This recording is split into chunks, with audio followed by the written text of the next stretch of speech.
दोस्तों आज की वीडियो में हम सीखेंगे सेल्स इनवॉइस में दिए जाने वाले डिस्काउंट की एंट्री करना। दोस्तों राघव ट्रेडर्स हमारी एक व्यापारिक फर्म है जिसमें कि हम प्रोडक्ट्स को परचेज करते हैं और सेल करते हैं। जब हम प्रोडक्ट को सेल करते हैं तो उस सेल पर अपने बायर को कुछ डिस्काउंट भी देते हैं। तो उस डिस्काउंट की एंट्री आपको किस तरह से करनी है ये आज की वीडियो में हम सीखेंगे। अपने टॉपिक को क्लियर करने के लिए गेटवे ऑफ टेली मुख्य मेन्यू है, यहाँ से मैं जाऊंगा बाउचर्स में। मैंने बाउचर्स को सिलेक्ट करके एंटर प्रेस कर दिया। हम आ गए दोस्तों बाउचर एंट्री में। F8 प्रेस करके मैं सेल्स बाउचर को लेकर आया क्योंकि मैं सेल्स बाउचर में एंट्री करने जा रहा हूँ, यानी सेल्स इनवॉइस क्रिएट करने जा रहा हूँ। F2 प्रेस किया, 1 अक्टूबर में कर देता हूँ डेट। इसके बाद पार्टीज अकाउंट नेम में दुर्गा ट्रेडर्स का लेजर ले लेता हूँ, इनको मैं सेल करने जा रहा हूँ। सेल्स लेजर में मैंने सेल्स का लेजर लगा दिया। नेम ऑफ आइटम में मैं जो भी प्रोडक्ट सेल करने जा रहा हूँ वो यहाँ पर लगा देता हूँ। मैं मान के चलता हूँ अमंड्स स्टॉक आइटम को मैं 100 की क्वांटिटी में सेल करने जा रहा हूँ। शुगर हमारा दूसरा स्टॉक आइटम, इसको मैं 500 की क्वांटिटी में सेल करने जा रहा हूँ। तीसरा जो हमारा स्टॉक आइटम है वो है सुपारी, इसको मैं 150 की क्वांटिटी में सेल करने जा रहा हूँ। और चौथा जो हमारा प्रोडक्ट है वो है राइस नॉन ब्रांडेड, इसको मैं 200 किलोग्राम सेल करने जा रहा हूँ। वो मैंने इस जगह पर डाल दिया, नॉर्मल जिस तरह से हम करते हैं ना। अब दोस्तों यहाँ पर जो मैं सेल करने जा रहा हूँ दुर्गा ट्रेडर्स को, मैं इनको कुछ डिस्काउंट भी यहाँ पर देने जा रहा हूँ, है ना। अब यहाँ पर मैंने जो स्टॉक आइटम क्रिएट कर रखे हैं उन स्टॉक आइटम पर ऊपर ही आपको दिखाने के लिए टैक्स परसेंटेज भी डाल दिया। जैसे आमंड्स पर 12% आपको सो रहा है, शुगर पर 5%, सुपारी पर 18%। इतना ही मैंने इन स्टॉक आइटम पर जीएसटी रेट सेट किया है। और राइस नॉन ब्रांडेड है, एग्जेम्प्ट है, इस पर कोई भी जीएसटी नहीं है, इसलिए राइस नॉन ब्रांडेड को मैंने एग्जेम्प्ट रखा है, इस पर कोई भी जीएसटी टैक्स मैंने सेट नहीं किया है। क्वांटिटी के कॉलम में क्वांटिटी डाल दी, अमाउंट के कॉलम में यहाँ पर अमाउंट आ रहा है, ठीक है ना। रेट के कॉलम में रेट इस जगह पर शो रही है। अब फर्स्ट सिचुएशन की बात करते हैं। अब इस सिचुएशन में दोस्तों क्या हो रहा है कि मैं जो भी इनको सेल करने जा रहा हूँ, है ना, अब मैं इनको डिस्काउंट देने जा रहा हूँ। तो फर्स्ट सिचुएशन में मैं कैसा डिस्काउंट देने जा रहा हूँ, मैं क्या करूंगा, जो भी प्रोडक्ट इनको सेल करने जा रहा हूँ दुर्गा ट्रेडर्स को, उस प्रोडक्ट की जो भी वैल्यू है उस वैल्यू पर मैं पहले जीएसटी टैक्स कैलकुलेट कराऊंगा। जैसे कि यहाँ पर हम देख रहे हैं, तो इस प्रोडक्ट की ये जो हमारा इनवॉइस है, सेल्स इनवॉइस जो मैं देने जा रहा हूँ, यानी सेल्स वाउचर में एंट्री करने जा रहा हूँ, इसमें जो भी प्रोडक्ट मैं सेल करने जा रहा हूँ उसकी जो टोटल वैल्यू है वो है 90,800 रुपये। पहले तो मैं इस पर टैक्स कैलकुलेट कराऊंगा जीएसटी। चूंकि दुर्गा ट्रेडर्स हमारी स्टेट की फर्म है ना, तो इसमें मैं क्या करूंगा, CGST टैक्स कैलकुलेट कराऊंगा और SGST टैक्स कैलकुलेट कराऊंगा। ठीक है, मैंने दोनों लेजर लगा दिया और यहाँ पर देखिए CGST और SGST टैक्स भी कैलकुलेट हो गया। अब ये कितने पर कैलकुलेट हुआ है, 90,800 रुपये पर कैलकुलेट हुआ है। और जिस प्रोडक्ट की जो भी प्रोडक्ट है, जिस प्रोडक्ट पर मैंने जो भी जीएसटी टैक्स रेट सेट कर रखा है उस हिसाब से ये उसकी वैल्यू पर कैलकुलेट हो गया। अब फर्स्ट सिचुएशन में मैं क्या करता हूं दोस्तों कि यहाँ पर जो भी प्रोडक्ट हैं उनकी जो भी वैल्यू है उसको हम टैक्सेबल वैल्यू बोलते हैं, तो उस पर 90,800 रुपये उसकी टैक्सेबल वैल्यू है इस सेल्स इनवॉइस की। और उस पर मैंने क्या किया, पूरे 90,800 रुपये पर जीएसटी टैक्स कैलकुलेट करा दिया, यानी CGST हो गया 5480 रुपये और SGST भी हो गया 5480 रुपये।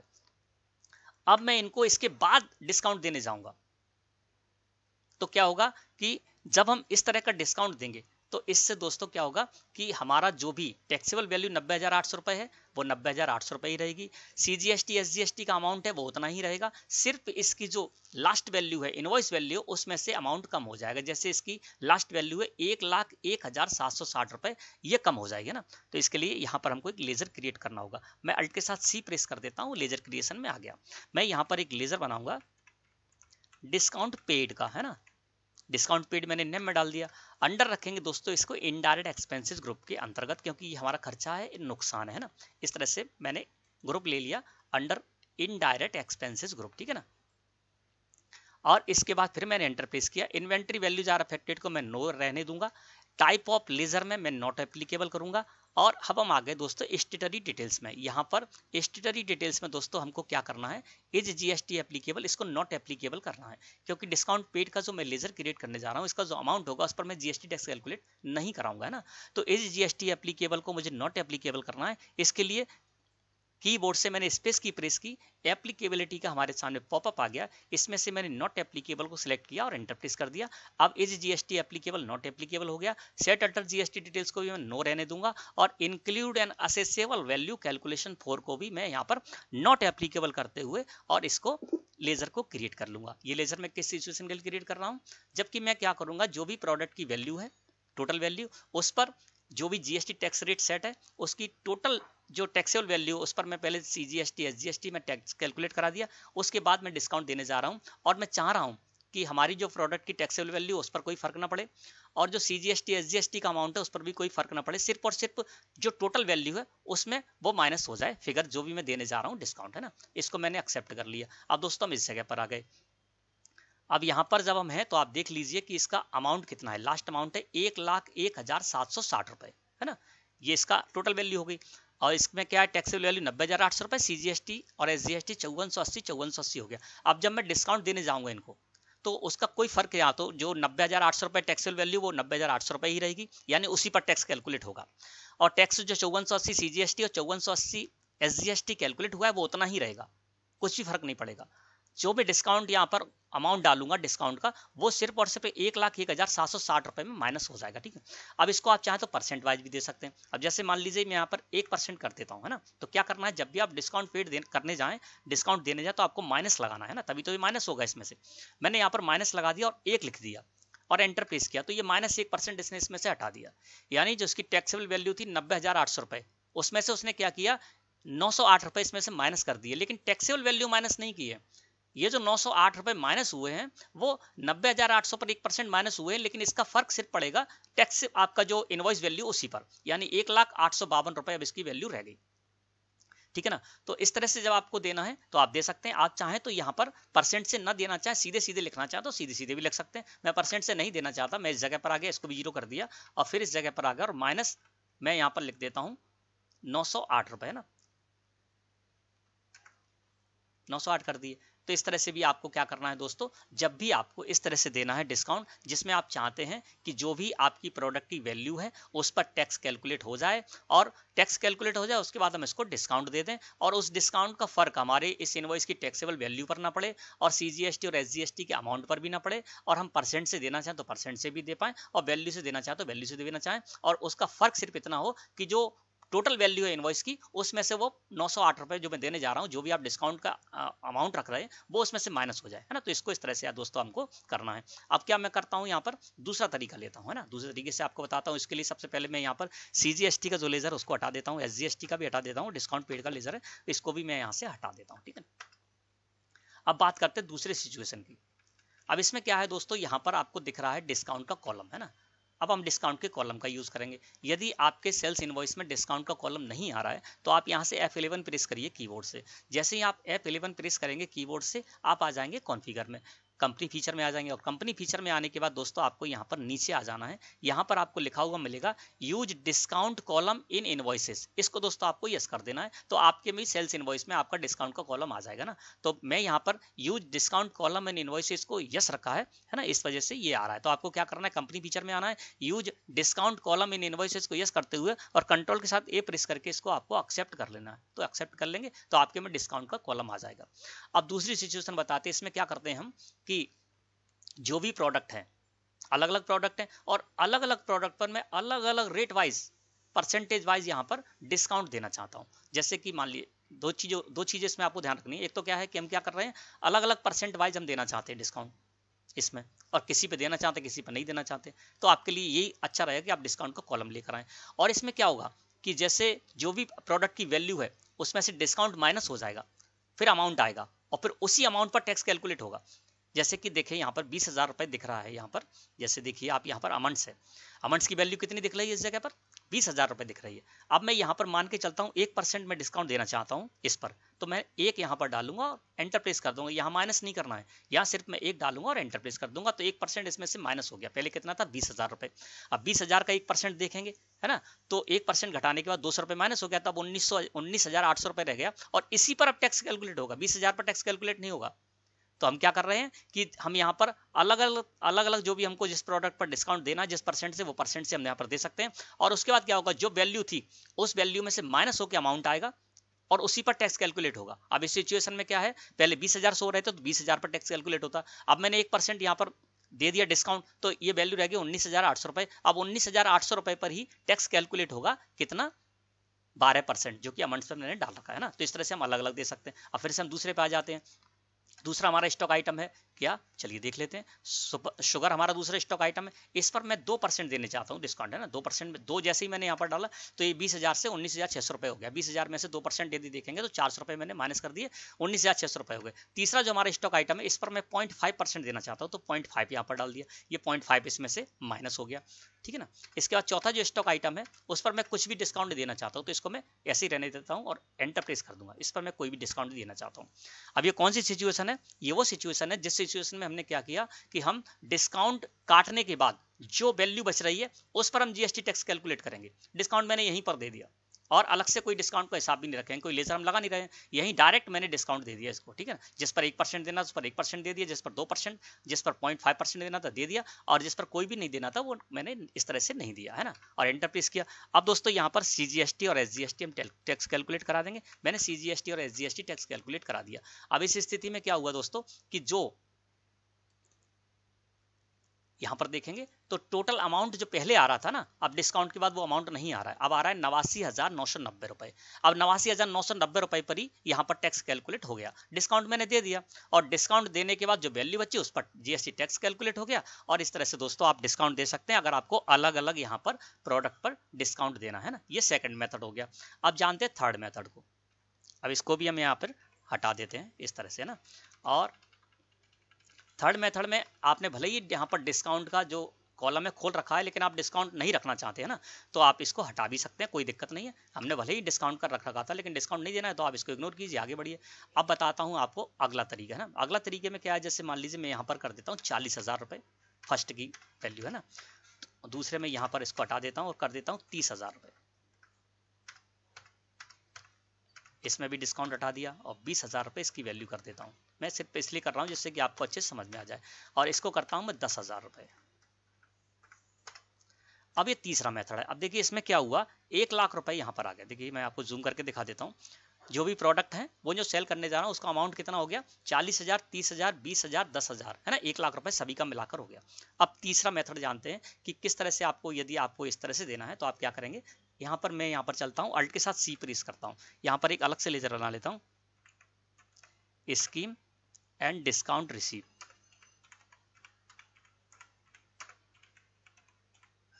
ठीक है, ये मैंने यहाँ पर नेम में डाल दिया, scheme and discount receive. Under ये भी दोस्तों इनडायरेक्ट एक्सपेंसेस ग्रुप के ही रहेगा, लेकिन यहाँ पर ये बोल रहा है कि मैंने बना रखा है, तो मैं यहाँ पे क्या कर देता हूँ, यहाँ पर एक और डाल देता हूँ, 2 कर देता हूँ, ठीक है, जिससे मैं इसको बना सकूँ, है ना। किस तरह से बनाना है वो मैं आपको दिखा रहा हूँ। अब मैंने यहाँ पर स्कीम एंड डिस्काउंट रिसीव के नेम से एक लेजर क्रिएट कर लिया, करने जा रहा हूँ, है ना। नेम में डाल दिया scheme and discount receive second, और अंडर रखूंगा दोस्तों इसको इनडायरेक्ट एक्सपेंसेस ग्रुप के ही। इन्वेंट्री वैल्यूज आर अफेक्टेड को यहाँ पर मैं नो ही रहने दूंगा।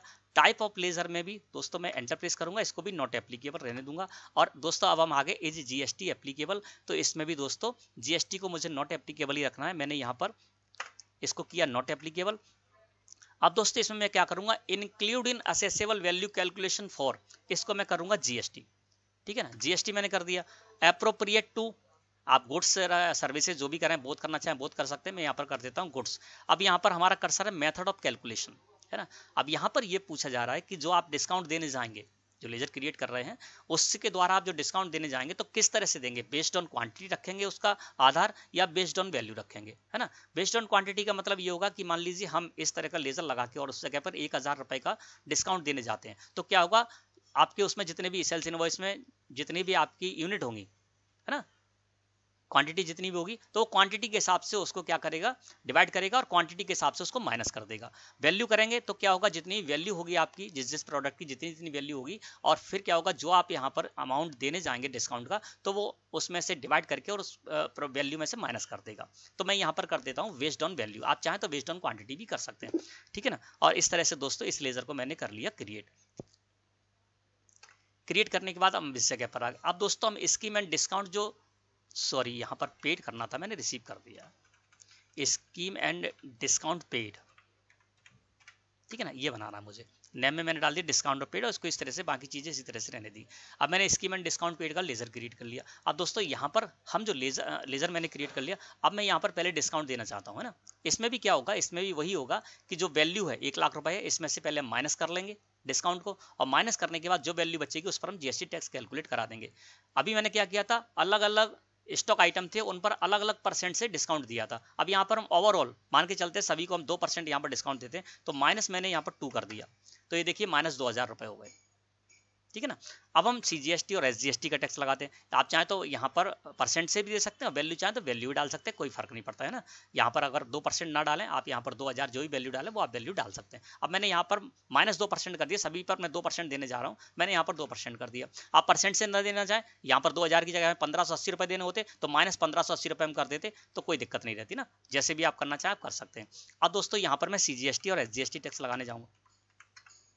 अब देखते हैं कि CGST और SGST टैक्स जो कैलकुलेट हुआ है वो किस पर हुआ है। इसके लिए दोस्तों मैं यहाँ पर साइड देखिए, यहाँ पर टैक्सेबल वैल्यू कितनी है आपको दिख रहा होगा। चलिए मैं जूम करके आपको दिखा देता हूँ। सारे प्रोडक्ट को मिला के टैक्सेबल वैल्यू कितनी है, 1 लाख रुपया है ना। 1 लाख रुपए में से 2000 रुपए मैंने माइनस कर दिया। अब हमको ये देखना है कि जो हमारा टैक्स कैलकुलेट हो रहा है वो 1 लाख पर हो रहा है या 98,000 पर हो रहा है, और यदि 98,000 पर हो रहा है तो किस तरह से हो रहा है ना। तो चलिए देखते हैं। इसके लिए अब हम यहाँ पर जाएंगे, साइड में बटन है, इस जगह पर आपको लिखा हुआ मिलेगा रिलेटेड रिपोर्ट्स। रिलेटेड रिपोर्ट्स पर मैंने क्लिक कर दिया। दोस्तों हम आ गए GST tax analysis, related report है। अब रिलेटेड रिपोर्ट्स में जब आप आएंगे तो यहाँ पर आपको लिखा हुआ मिलेगा GST टैक्स एनालिसिस। इसमें जाकर हम ये देख सकते हैं कि हमारा जो टैक्स कैलकुलेट हो रहा है वो सही हो रहा है या नहीं हो रहा है, और कितना किस प्रोडक्ट पर कितना टैक्स कैलकुलेट हो रहा है, किस अमाउंट पर हो रहा है, ये हम इस जानकारी ले सकते हैं। रिलेटेड रिपोर्ट्स में आ गए, अल्ट +A इसका शॉर्टकट की भी है, आप चाहें तो डायरेक्ट कीबोर्ड से प्रेस करके भी आ सकते थे। अब मैं यहाँ पर GST टैक्स एनालिसिस को सिलेक्ट करके एंटर प्रेस कर देता हूँ। हम आ गए दोस्तों इस जगह पर। यहाँ पर आने के बाद आपको अल्ट के साथ F1 प्रेस कर देना है कीबोर्ड से। मैंने अल्ट के साथ F1 प्रेस कर दिया, जिससे कि हम अच्छी तरह से समझ पाएं। अब दोस्तों हुआ क्या है, मैंने क्या रखा था वहाँ पर डिस्काउंट में, जो डिस्काउंट मुझे देना है उसको मैंने रखा वैल्यू के आधार पर डिस्काउंट देना है ना, जो मैंने लेजर क्रिएट किया था आपको बताया था। अब यहाँ वैल्यू के आधार पर इसने क्या किया, हमने कितना डिस्काउंट दिया था, हमने डिस्काउंट दिया था 2000 रुपए है ना। तो 2000 रुपए इसने क्या कि वैल्यू के आधार पर पहले तो 2000 रुपए को डिवाइड किया वैल्यू के आधार पर, फिर वैल्यू में से माइनस कर दिया। जैसे देखिए यहाँ पर हम आए, यहाँ पर जो हमारा राइस नॉन ब्रांडेड था जिसकी वैल्यू थी 10,000 रुपए, ठीक है ना। अब 10,000 रुपए थे तो 2% माइनस होना था, तो 10,000 का 2% कितना हुआ, 200 रुपए। तो इसने -200 इसमें कर दिया, 10,000 - 200 यानी 9,800 रुपए अब इसकी वैल्यू रहेगी। देखिए राइस की हम वैल्यू देखेंगे तो अब देखिए यहाँ पर आपको 9,800 रुपए इसकी वैल्यू शो हो रही है। चूंकि टैक्स इस पर कैलकुलेट नहीं हुआ है क्योंकि एग्जाम्प्ट है, इसलिए इस पर कोई भी टैक्स कैलकुलेट नहीं हुआ है। अब दूसरा प्रोडक्ट देखते हैं। ये दूसरा प्रोडक्ट है जो कि सेल्स टैक्सेबल है ना, वो एग्जाम्प्ट था इसलिए उस पर कोई टैक्स कैलकुलेट नहीं हुआ। बाकी नीचे के जो भी अमंड शुगर और सुपारी है वो टैक्सेबल है, इसलिए सेल्स टैक्सेबल इस जगह पर शो हो रहा है। अब यहाँ पर क्या हुआ, 2% हमने डिस्काउंट दिया था, तो वैल्यू के आधार पर उसने क्या किया, पहले तो उसको डिवाइड किया, फिर जो प्रोडक्ट की वैल्यू है उसमें से उसको डिस्काउंट को माइनस कर दिया। अब इसकी वैल्यू कितनी थी, 40,000 रुपए थी। अमाउंट्स की जो वैल्यू थी वो 40,000 रुपए थी, लेकिन 2% 40,000 कितना हुआ, 800 रुपए। तो उसने क्या किया, 40,000 - 800, तो 40,000 में 800 इसने माइनस कर दिए, और इसकी वैल्यू कितनी रहेगी, 39,200 रुपए। टैक्सेबल वैल्यू 39,200 रुपए, और जो टैक्स कैलकुलेट हुआ है वो 39,200 पर ही हुआ है, 40,000 पर नहीं हुआ है। भले ही हमने लास्ट में दिया था डिस्काउंट एक साथ दिया था, तो वैल्यू के आधार पर डिस्काउंट दिया था, तो 40,000 में 2% 800 माइनस कर दिए, 39,200 रुपए रह गए, और 39,200 रुपए पर 6% CGST 2352 रुपए और 6% SGST 2352 रुपए इस तरह से कैलकुलेट हुआ। इसी तरह से जो तीसरा प्रोडक्ट है उस पर भी यही हुआ है। इसकी वैल्यू 30,000 थी, 2% मैंने डिस्काउंट दिया था, तो 30,000 का 2% हो गया 600 इसने माइनस कर दिया। अब 30,000 में 600 माइनस करेंगे तो कितना बचेगा, 29,400 रुपए। तो देखिए टैक्सेबल वैल्यू के कॉलम में आप देखेंगे तो 29,400 रुपए से हो रहा है, जिस पर 2.5% CGST और 2.5% SGST कैलकुलेट हो गया। इसी तरह से चौथा जो हमारा स्टॉक आइटम था उसकी वैल्यू थी 20,000 रुपए, 2% हुआ 20,000 का 400 रुपए, तो 400 रुपए इसने माइनस कर दिया, और यहाँ पर इस तरह से 19,600 रुपए पर 9% CGST और 9% SGST इसने कैलकुलेट करा दिया है। और ये क्या किया है, मैंने एक तरह का फिगर आपको बताया। आप यहाँ पर यदि 2000 की जगह 1960 रुपए डालते तो भी वो क्या करता, वैल्यू के हिसाब से इसमें से पहले तो वैल्यू के हिसाब से डिवाइड करता और फिर प्रोडक्ट की वैल्यू में से उसको माइनस कर देता। देखिए यहाँ पर ये कैलकुलेट करता है, तो यहाँ पर फॉर्मूला भी आपको लगाता है ना, देखिए फॉर्मूला लगा हुआ है इस जगह पर। कैसे किया इसने, ये सब कुछ फॉर्मूला लगाया। तो ये फॉर्मूला लगा के आप अगर इस पर कोई भी अमाउंट डालेंगे, जिससे कि आप जो है ना परसेंटेज वाइज नहीं डाल रहे, सीधे सीधे अमाउंट डाल देते हैं, तो कोई भी अमाउंट डालेंगे तो वो फॉर्मूला लगा के और फिर क्या करेगा, हर प्रोडक्ट की जो वैल्यू है उस वैल्यू में से फॉर्मूला लगा के और उसको माइनस कर देगा वैल्यू के आधार पर, डिस्काउंट दे देगा, ठीक है ना। तो यहाँ पर दोस्तों मैंने इस तरह से देख लिया, एस्केप की प्रेस करके फिर हम इसी जगह पर आ जाते हैं और इस तरह से जब हम एंट्री करेंगे दोस्तों तो ये तीसरा मेथड है। इसमें मैंने क्या किया, अलग अलग प्रोडक्ट जो थे हमारे उन पर मैंने अलग अलग यहाँ पर डिस्काउंट नहीं दिया, सीधे सीधे मैंने यहाँ पर 2% डिस्काउंट दे दिया, या हम चाहें तो केवल वैल्यू भी डाल सकते हैं। और इस तरह का जो मैंने लेजर यहाँ पर बनाया था स्कीम एंड डिस्काउंट पेड का, तो जो लेजर मैंने बनाया था वो इस तरह से बनाया था। इसमें क्या हुआ कि हम जो भी डिस्काउंट देने जाएंगे वो डिस्काउंट क्या करेगा, वैल्यू के आधार पर पहले तो डिवाइड करेगा। जैसे 1 लाख रुपए था, 1 लाख पर 2,000 हम देने गए, तो पहले तो वैल्यू के आधार पर से निकाल लेके 2% यहाँ पर दिया जा रहा है, फिर 2% सभी में से काट दिया। 40,000 में से 2% माइनस कर दिया, 30,000 में से भी 2% माइनस कर दिया, 20,000 में भी से 2% माइनस कर दिया, 10,000 में भी 2% माइनस कर दिया। फिर उसके बाद उसने टैक्स कैलकुलेट कराया, है ना। तो ये तीसरा मेथड है। आप इस तरह से चाहें तो इस तरह से भी जब भी आपको स्कीम एंड डिस्काउंट देना हो यानी डिस्काउंट पेड करना हो तो आप इस तरह से डिस्काउंट पेड की एंट्री कर सकते हैं दोस्तों, है ना। तो ये तीनों ही मेथड मैंने आपको बता दिए। मैं समझता हूँ आज का टॉपिक आपको अच्छी तरह क्लियर हो गया होगा। वीडियो अच्छी लगे तो लाइक करें। धन्यवाद।